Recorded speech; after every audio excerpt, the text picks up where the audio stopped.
Raswette is nie net syfers en statistiek nie. Dit gaan oor regte mense. Regte mense wat voel dat hulle magteloos is in die werksplek, dat hulle geïsoleerd voel, dat hulle betekenisloos voel, hulle voel selfs vervreemd van hulle self. En solidariteit sal daarteen veg. En ons sal vir mense geborgenheid en betekenis gee. En dit is waaroor ons vandag gaan praat.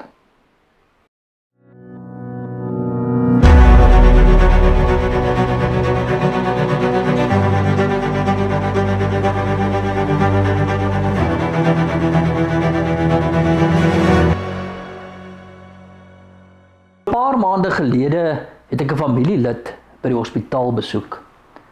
En toe ek daar instap, nader 'n solidariteit lid my.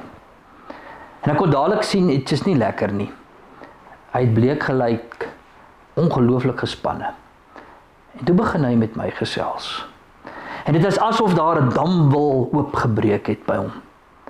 Hy is in die staatsdiens. Hy sê hy doen aansoek pos vir pos. Hy kry nie 'n pos nie. Maar hy voel totaal geïsoleerd. Hy sê hy is daar in 'n kantoortjie neergesit. Hy weet nie eintlik wat hy doen nie. Hy sê hy het 'n trotse geskiedenis gehad. En ek vra hom toe, maar wat maak hy in die hospitaal? En hy sê vir my, hy word opgeneem in die psigiatriese afdeling. Raswette en die gevolge van raswette het gesigte. Gesigte van mense wat in hospitale opland as gevolg van spanning. Baie keer word statistiek aangebied, planne word opgestel, daar word sulke tabelle neergesit, daar word gesê hierdie mense moet minder gemaak word en soveel mense moet minder gemaak word. Maar agter daardie mense is gewone mense met gesinne en emosie. En dit is hoekom ons hierdie mal raswette moet beveg. Hierdie lid van ons ly aan wat ons noem vervreemding. Dat is 'n bietjie moeiliker naam ook daarvoor, alienasie. Hierdie vervreemding van hom lei daartoe dat op die ouend in 'n staat van depressie verval. Maar voor jy in daardie depressie verval, is daar 'n hele proses wat jy deurgaan. Ek gaan dit so 'n bietjie deurstap. Dat jy verstaan, wat gebeur met ons mense in werksplekke as gevolg van mal raswette, wat gebeur as gevolg van 'n politieke stelsel wat ons mense laat uitvoel. Die eerste vlak van hierdie vervreemding word genoem magteloosheid. Dit is as jy in 'n stelsel is, maar nie deel van daardie stelsel nie. Jy voel dat dit wat jy doen, lewer eintlik nie meer die bydra wat jy wil hê dit moet doen nie. Jy voel naderhand uit. Jy voel jy word nie meer geag nie. Jy voel nie meer deel van 'n stelsel nie. Dit word genoem magteloosheid. En daardie gevoel van magteloosheid lei na 'n tweede vlak toe. En daardie tweede vlak noem ons betekenisloosheid. En dit is presies wat ek nou na begin verwys het. Betekenisloosheid is, jy het nie meer sin nie. Daar is nie 'n verband tussen jou harde werk en die uitkoms nie. Dis soos daardie lid van ons sê, hy doen aansoek pos vir pos. Hy kan hard werk, maar daar's nie 'n positiewe uitkoms nie. 'n minderheid kan voel, maar ons stem, maar die meerderheid stem ons net eenvoudig uit. Die omgewing hier rondom my begin vir my so vreemd lyk. Ek voel nie meer ek het 'n rol daarin nie. Die demografiese wêreld rondom my verander. Waar pas ek in? Dit alles lei tot betekenisloosheid. Jou derde vlak is dan isolasie. En isolasie het tot gevolg dat jy alleen is. Dis wat daai lid vir my gesê het. Hy word hier opgeneem in die psigiatriese afdeling, want hy voel alleen. Hy sit daar in 'n kantoortjie. Hy het nie meer kontak met die gemeenskap rondom hom nie. Hy voel nie meer deel van nie. Hy voel hy's nie meer welkom nie. Hy's nou net 'n syfer. En om my waarheid te sê, elke jaar sê die syfers weer en weer dat jy's te veel. En dan beteken dit naderhand, ek voel nie meer deel van nie. Jou waardes raak in botsing met die omgewing rondom jou. In die werksplek, maar ook in die land. Jy voel soos 'n tweede klas burger. Jy voel geïsoleerd, jy's 'n minderheid, jy voel alleen. En dan gebeur daar 'n volgende ding met jou en dit is die 4de vlak. En daardie 4de vlak noem ons selfvervreemding. En jy loop deur al hierdie goeters. En dan kom jy op 'n punt waar jy jouself nie meer herken nie. Dis wat met hierdie lid van ons gebeur het. En daardie nie self herken nie, lei tot vorme van depressie. In ekstreme gevalle lei dit selfs tot selfdood. Dit is 'n ongelooflike ernstige toestand as jy eintlik begin kompenseer om iemand anders te wees. Daar is ook 'n ander verskynsel. En dit is dat mense al hoe harder begin werk. Renate Barnard, wat ons almal goed ken, wat daardie saak gehad, daai epiese saak teen die polisie oor raswette, het my vertel dat sy het begin dink die fout lê by haarself. Toe begin sy al hoe harder werk. Nagte deur, ekstra skofte, spanning in die huwelik, spanning in die gesin.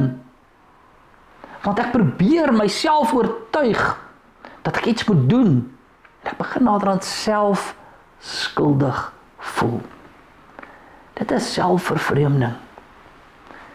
En daar ontstaan 'n laaste deel van selfvervreemding.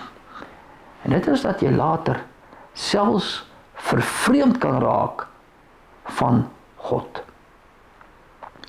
En dit is die wreedheid van vervreemding as gevolg van wette wat mense laat magteloos voel, wat mense laat betekenisloos voel, wat mense isoleer, dat mense laat vervreemd voel van hulle self. Raswette is nie grappies nie. Raswette is nie net 'n politieke stuk ideologie nie. Raswette gryp in op mense se waardigheid. En daarom is harde raswette soos wat ons in Suid-Afrika dit het, niks anders as 'n stuk ontkenning van jou mensereg nie. Dis menseregte skending. En dit is hoekom internasionale konvensies so hard teen hierdie wetgewing is. Nie omdat dit een of ander politieke ding is nie, maar omdat mense ontneem van hulle waardigheid. En dit is hoekom solidariteit veg teen hierdie onreg. Dis nie sommer net so nie. Dis nie net omdat ons polities snaaks probeer wees nie. Dit is omdat ons intree vir mense wat in psigiatriese hospitale opeindig as gevolg van hierdie skendings. En dis hoekom ons vir mense geborgenheid gee. Geborgenheid is dit wat teen vervreemding staan. Dis die antwoord op vervreemding, om vir mense 'n plekkie te gee, 'n plek wat hulle weer tuis kan wees. En solidariteit gee daardie geborgenheid. Dis hoekom solidariteit veg vir mense se werk. Maar nie net vir hulle werk, ons wil hê hulle moet goeie werk hê. Maar ons wil ook hê hulle moet hulle volle potensiaal bereik. Dis hoekom ons dit doen.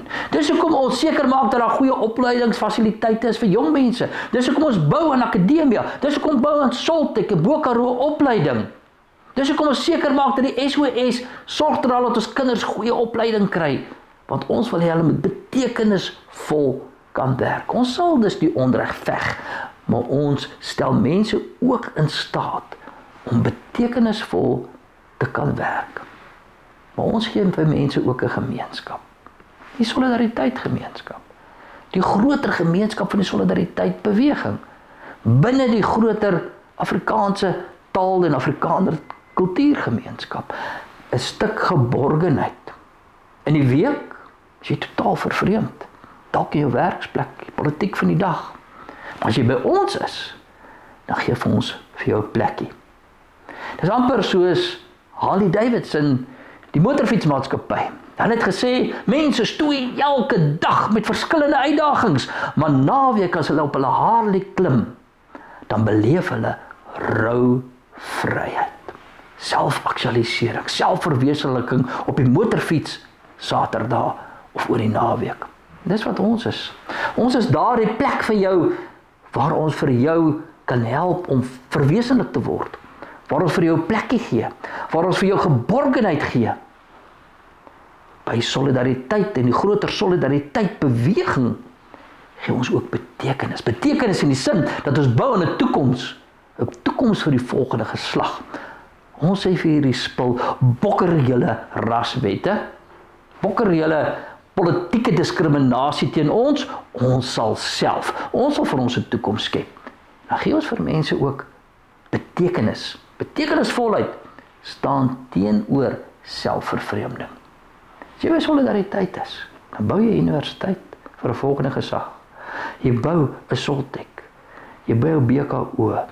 Jy bou instellings binne die groter solidariteitsbeweging deur AfriForum veiligheidsinstellings, die Helpende Hand maatskaplike instellings, deur Marula Media, dan media-instellings. En so gaan ons en ons skep 'n hele mikrokosmos, 'n gemeenskap waarin mense kan leef.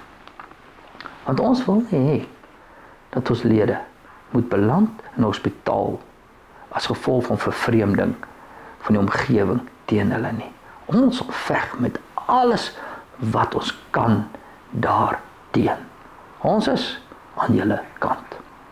Solidariteit het 'n rykdom van video's en standpunte, insluitende die potsending Solidariteit Wêreld. En alles is saamgevat op ons YouTube kanaal, op ons verskillende media platforms en natuurlik nou ook op Spotify.